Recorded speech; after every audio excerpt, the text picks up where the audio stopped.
donc, au départ, on a dit que la contrainte, c'est la force par unité de surface. La force divisée par la surface. Okay. Alors, avant de définir la contrainte, on va définir ce qu'on appelle vecteur contrainte. On coupe donc la pièce en deux morceaux et coupure effective donc au niveau de la surface sigma. Alors, on fait la coupure, donc la surface sigma ou bien S. Okay. Le plan de coupe peut être quelconque. Ne peut pas ne pas être perpendiculaire à la ligne moyenne. Bon, c'est quelconque. Donc, on considère un point M de cette surface, cette section sigma, M, et une petite surface, donc il n'est pas schématisé, une petite surface de sigma, un élément de section droite, infinitésimale, très petite, aussi petit que possible. Alors, on tourne le point M autour de M. Soit dF, une petite force élémentaire, l'effort élémentaire transmis par ds, la petite surface, exercé par la matière de la partie droite qu'on a supprimée sur la partie gauche. C'est ce qu'on a fait pour déterminer le torseur de cohésion.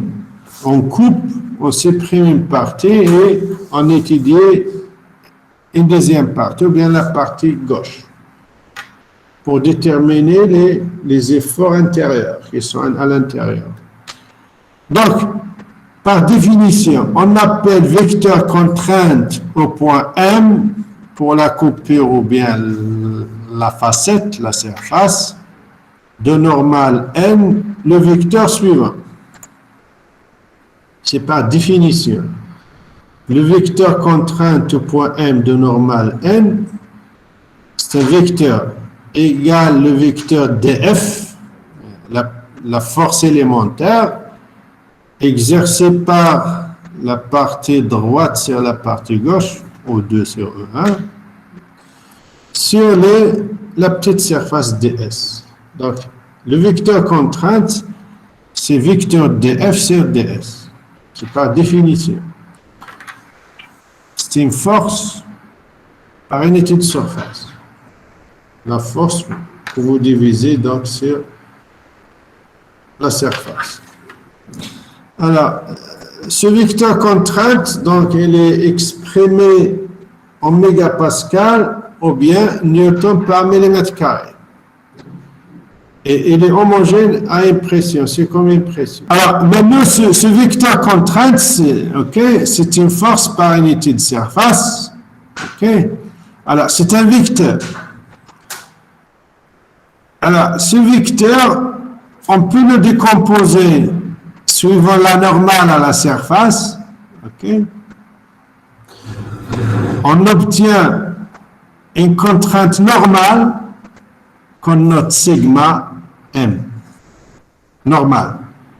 Et un autre vecteur de C, on le décompose suivant la tangente, c'est la tangente à la section, ou bien il est tangent au plan YZ.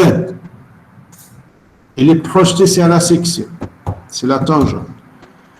Donc, sigma M, ce sera traction-compression, et ce taux, la tangente, c'est le césarien. Okay? Donc, le vecteur contrainte C peut être décomposé en deux vecteurs contraintes. Donc, le C il sera égal à sigma, donc c'est la contrainte normale à la section, plus la contrainte qui est tangentielle à la section, c'est la contrainte tangentielle. Donc, en projetant le vecteur contrainte C dans le repère, alors Gx, Y, Z, G c'est le centre de la section, et le repère X dans XY, c'est le repère cartésien, XY, Z. Donc le C, ce sera égal à sigma plus tau en vecteur. Tangentielle. Projection des vecteurs contraintes dans le plan YZ. Le plan YZ, donc c'est la section. X, c'est toujours normal à la section. Alors, en cas de traction, ce vecteur C égale à combien pour la traction? Sigma M. Donc, le temps, il est nul. C'est très bien. Alors, donc, on a dit que en traction, le Césarement est nul. Donc, le vecteur contrainte C égale à sigma. En vecteur ou bien en module. C'est la même chose. Et par définition, c'est df, c'est ds. Donc, je peux intégrer la petite force, la somme des petites forces, j'obtiens la force totale, et qui est l'intégrale de sigma ds. Alors, F égale l'intégrale de sigma ds.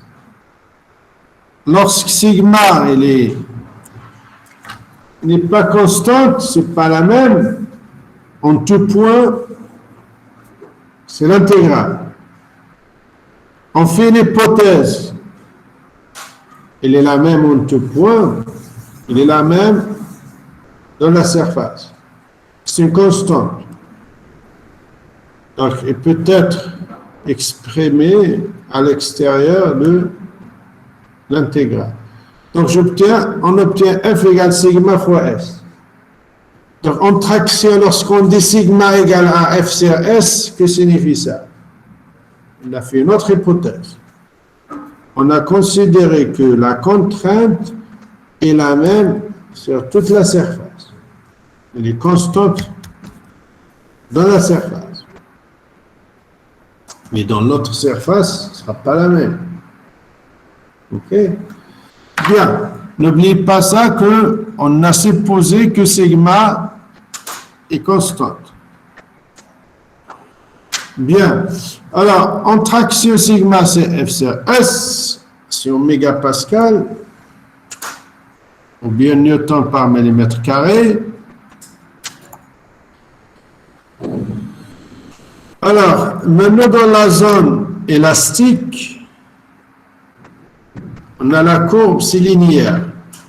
OK? La force en fonction de l'allongement. Si on exprime ça en contrainte, donc l'expérience montre qu'il y a proportionnalité dans la zone élastique entre la contrainte sigma et l'allongement relatif qui est epsilon.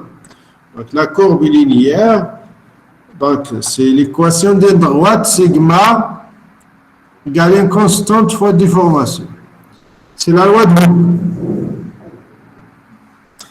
C'est la loi de Hooke, donc sigma égale une constante fois l'allongement relatif ou la déformation. Alors, si je prends un matériau quelconque, c'est une loi, donc c'est la courbe linéaire.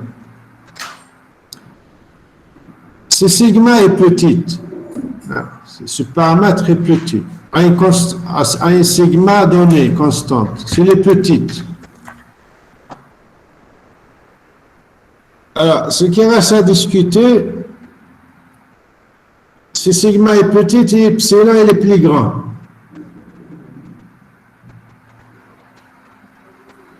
C'est-à-dire, à une petite force, il se déforme beaucoup. On l'appelle module de Young.